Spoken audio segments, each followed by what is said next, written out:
Hi, I'm Jim Gordon. And I'm Darren Parkman. And we are the Travel Guys. Well, my friend, we're back in one of our favorite parts of BC. It's Campbell River and the Comox Valley on Vancouver Island. Coming up, we'll check out over 100 years of history at the Comox Air Force Museum. We'll get downright crabby with some creatures of the sea. And there'll be plenty of beer and wine drinking island style. There can never be enough of that. All that and a lot more coming up, so stick around.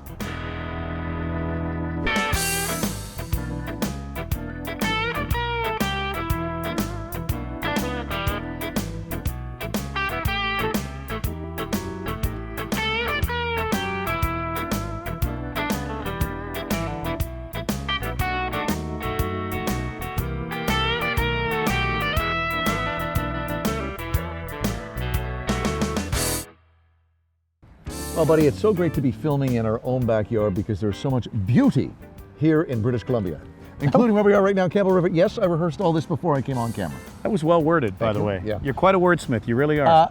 You know, it's funny, before we came up here, you were talking about how this is part of your childhood because you used to come up here all the time fishing. I used to love coming salmon fishing here in Campbell River. There's tons of charter fishing companies, and the fishing here is second to none. It's the salmon capital of the world. But I've never been downtown Campbell River, which is where we are right now. It's actually pretty cool. Yeah. There's some cool stuff here and a little bit of history too, which is nice. It is great. We've got some wonderful weather for an autumn day when we're filming here, and so much to see. Absolutely, sir. Shall we go do that? Let's go. Don't touch me. Okay. Well, we're walking around downtown sunny Campbell River. It's time for your viewers at home scoring. It's Darren Parkman. I've done some research. Go. It's called Darren Parkman. I've done some research. That's what I'm calling it. All right, yes. I have done some research. So Campbell River isn't just about fishing. It has a long history of logging. Behind us is a monument to what they used to call the high riggers. Right, okay. So these guys would shimmy up the trees, put all the fittings in the trees so when they down them, they could haul them away quickly. So it's kind of cool. I mean, it's a neat little monument. And it was kind of my dream to do something like that when I was a kid, to be a high rigger. I wanted to. And what happened? Well, no physical strength and, of course, lack of coordination. The list goes on and on. And a dizzying... Fear of heights. Yes, so. of course. Whenever we hit a new town, we like to check out the local history because we is naturally curious. Isn't that true? You really are. And there's no better place in Campbell River than the museum at Campbell River. Now, this place puts a spotlight on Indigenous history as well as the great history of logging and fishing in this region. And you know, for such a small town, this museum is pretty darn extensive. It really is. It really is. Let's go check it out. Oh, we said that at the same time. We did. Wow.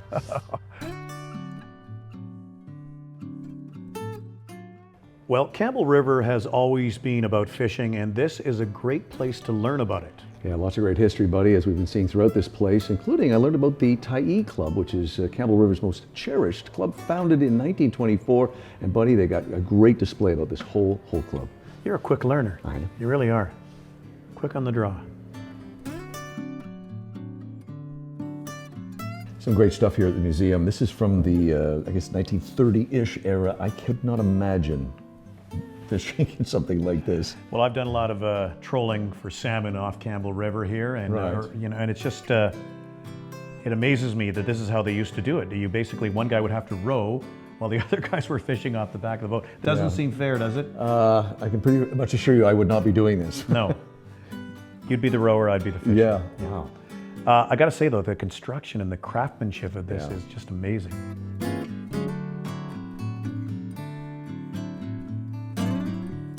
Well, like many other parts of BC, Campbell River was partially built on the logging trade. Well, it's a great history of logging in this area, and we're in the part of the museum that deals with that. And look at one of these machines. This is early 30s. This is an original workhorse dragging the logs here. This replaced the It's an old 30s car, yeah. That's what they used to all log together, eh? I know, it's just fantastic. It's crazy. I feel like I'm really driving it. It's kind of a hands-on exhibit, isn't it? I can't imagine you would be doing something like that, no.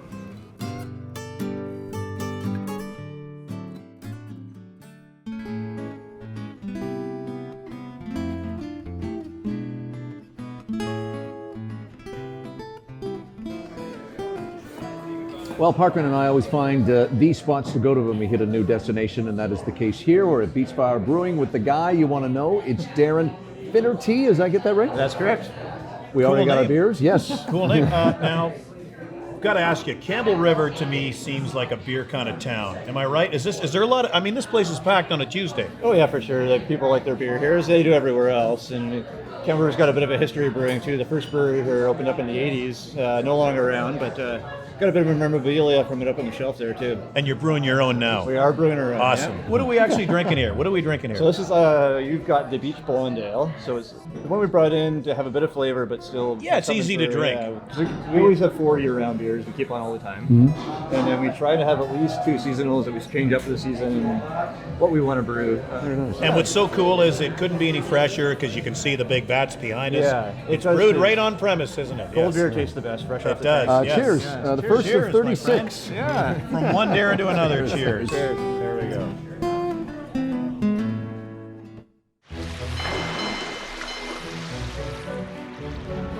Well, it's a very wet and windy day here on the famous Discovery Pier in Campbell River. Buddy, I didn't realize this is Canada's first saltwater pier, and it's 600 square feet long.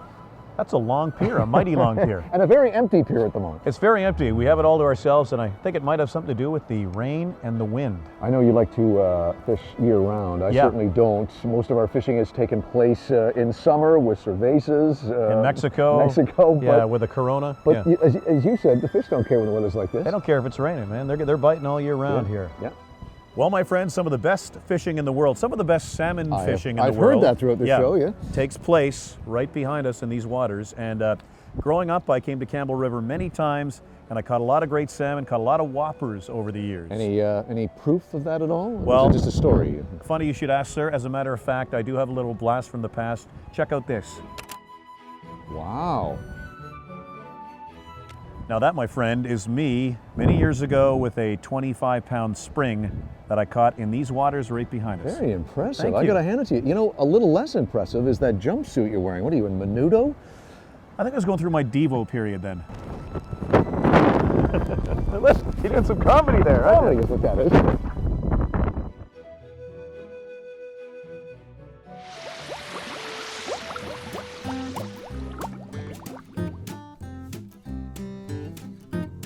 There are some cool places right around Discovery Pier, and one of them is the Discovery Passage Aquarium, and we're here with curator Ricky Belanger. How you doing? Thanks for having us. Oh, absolutely, just a pleasure. Ricky, lots to do on a rainy day here on the pier. We're here with you. Tell us how many types of sea life you have in this cozy little place. Yeah, so it's actually the exciting thing is that we don't actually know. There's so many things that come through the pipes. They're multiplying. Yes, there is. Yeah, just today we had one of our fish gave birth. So one of our tank has twice as many fish in it than it did just yesterday morning. We got to see that. You have a touch tank here too, so we can actually pick up some of these creatures of the sea, can't we? That's right. Yeah, everything in the touch tank is pulled right from the intertidal zone, so they are well used to being handled and tussled around and. Just in weather just like this. So we do want to treat our animals with respect. So at the end of the season, we have a team of biologists and we have a very intimate understanding of where these animals live. So we go out, we scout out areas where we would find members of the same species, and then we carefully release them by hand or with nets back to where they belong. Don't get too attached then, because they're all going back to the sea. Well, I know Dan Parkman's getting very, very anxious to touch one of these creatures. It's part of what he does on our show. So Now, none of these can hurt us, none of these prickles or anything like that, or no? Only if you try to hurt them. Okay, well, no, I ain't doing that.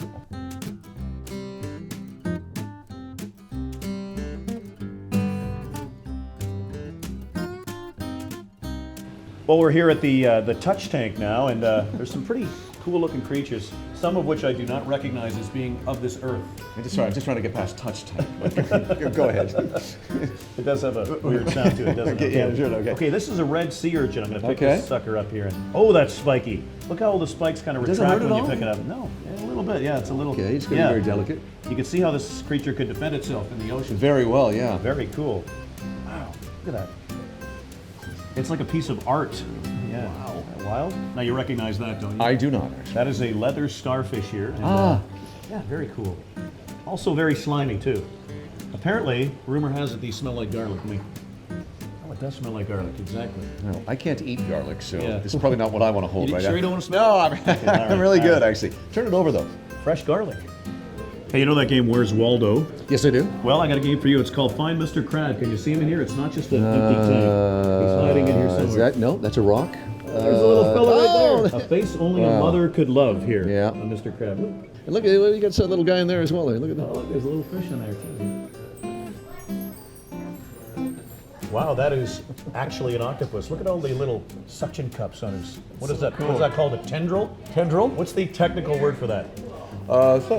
Tendril? Tendril, yes. Not leg. No, I don't know. You don't know? I just eat them. I don't talk to them, all right? That is just wild. That's so cool.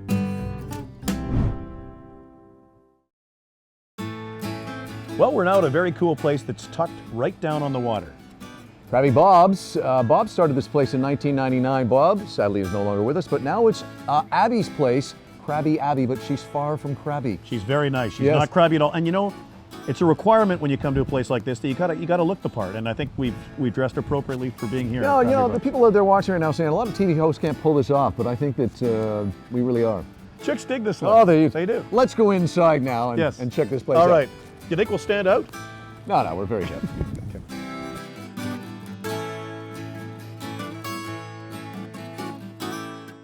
Well, if you're a longtime viewer of the Travel Guys, you know that Darren and Creatures and Animals are at one on a good day. What's that you said? Sorry. I just threw up in my mouth a little bit there. First of all, I don't even want to ask how Abby, the owner, got those into your hands, but continue. Look, they're holding hands here, the crabs. No, just a beautiful. Have you met my two new friends here? What are their names? Well, this one here is Randy. Randy. And this is Pincher Pete. Pincher Pete, yeah. Why don't you tell our viewers what you have been wise enough to hold? These are delicious, full-grown Dungeness crabs. Available all year round, by the way. Available all year round, yeah. So these are trapped locally, and they are a delicacy, as you know. Hey, you want to have a look at one? Or? You want to have a look at one? I'd like my nose to stay where it is, if you don't mind. They're getting a little antsy, these guys here. Eh? Look at that, they're fighting a little bit. But so this is all part of the process here at Bob's. Krabby Bob's, yeah. Krabby Bob's, and one of the kind of tucked away seafood restaurants here. Yeah, it's a great little spot. I mean, in the wintertime, there's not a seating area, but boy, there's been a steady stream of customers coming in here while we've been filming here, so you kind of get it as takeaway. But yeah, this is one of the premier spots. And they don't get any fresher than this. These are fresh. Well, they're holding hands, that's how fresh they are. That's some fresh crab right there.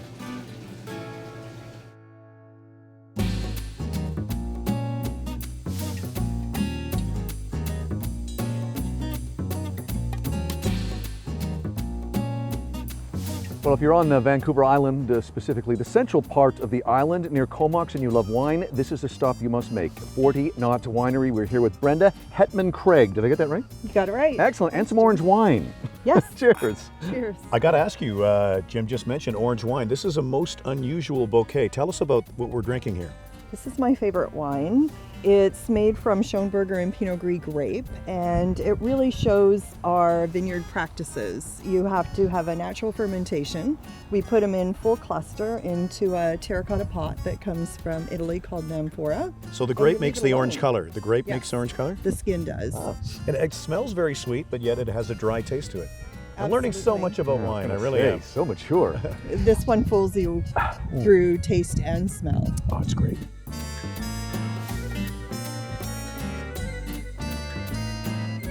Well, I normally pair my wine with a lot more wine.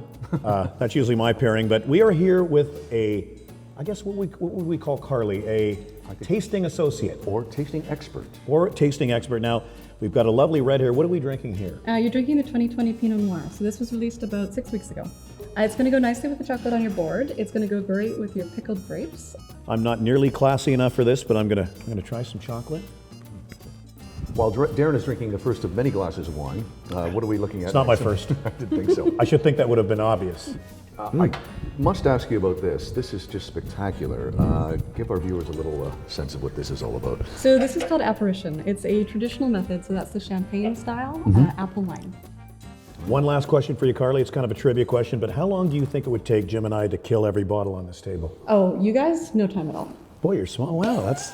Well, we're You're strong, catching on. We're strong guys. It's actually a glass of this a day keeps the doctor away. Cheers. Thank you, Carly. You're welcome. Cheers.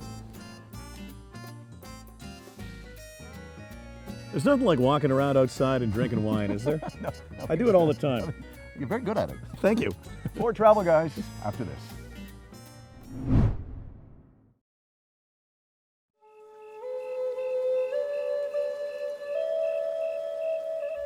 There is a rich Indigenous history on Vancouver Island, and we have found a very cool little roadside gallery called IHOS Gallery.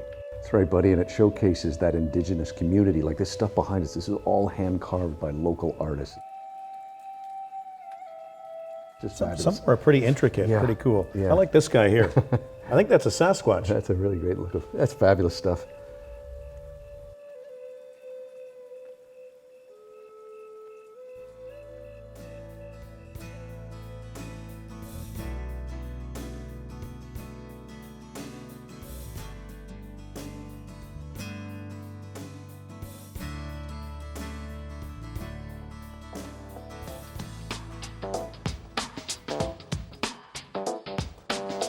You know, another town, another beer, and this time we're at the Gladstone Brewing Company in Courtenay. Buddy, this is a great story, and we love covering kind of success stories like this. Started in a garage in Victoria, and you look around, you were saying, this kind of looks like a garage in here. It's pretty cool. The decor is pretty funky, and yeah, they've come a long way. They've got a huge patio here. Gotta say, I'm digging the Pilsner here. And we've got all these to go through. They call those flights of beer. Lights, yes. Don't be late for your flight. Yeah, I gotta tell you, he has no writers. This all comes just like this, yeah. It's all up here, all up here. You know, not too long ago, we did a show in Victoria where we learned that the craft beer industry in BC really began in Victoria, and it has spread like wildfire in this province. It's everywhere now. In North America, it's everywhere. Yeah. Anyway, cheers, buddy. Cheers, man. Good trip.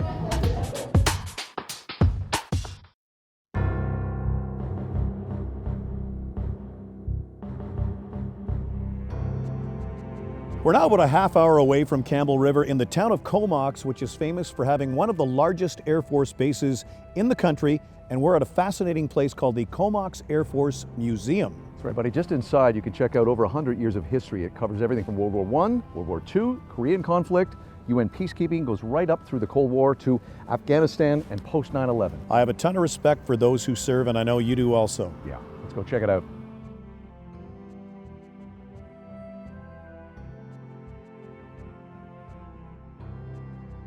Buddy, here's a part of World War II I knew nothing about, the Japanese balloon bombs coming to North America. It's kind of scary, actually. They sent up, I guess, a sort of a makeshift weather balloon. Yeah. It would get caught in the jet stream, and lots of these landed in North America, but I think only one ever exploded.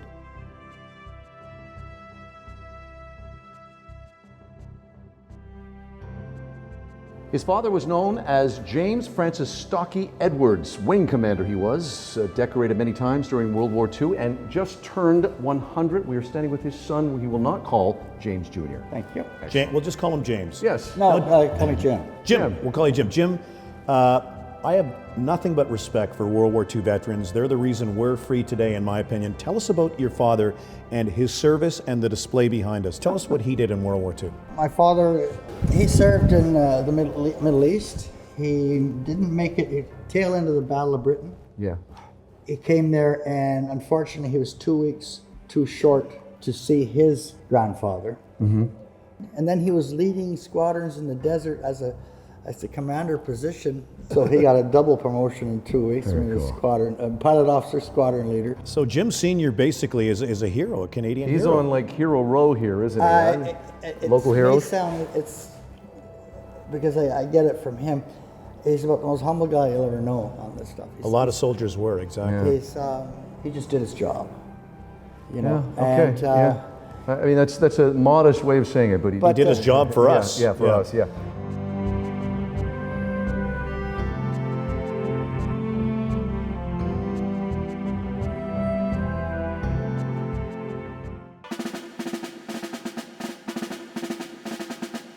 The coolest part of the Air Force Museum has to be seeing the actual historic planes themselves. Pretty impressive. Yeah, it really is, buddy. I had no idea how long some of these planes were like serving, like decades. That's how well they were built. Some date back to service in World War II. Wow.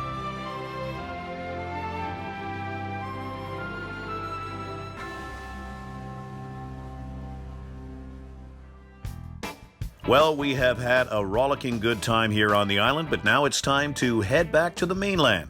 But before we leave, as we always do, let's check out Jim and Darren's top 5 coolest things about our trip to Campbell River and the Comox Valley. Number 5. Enjoying a great beer with the two Darrens at Beachfire Brewing.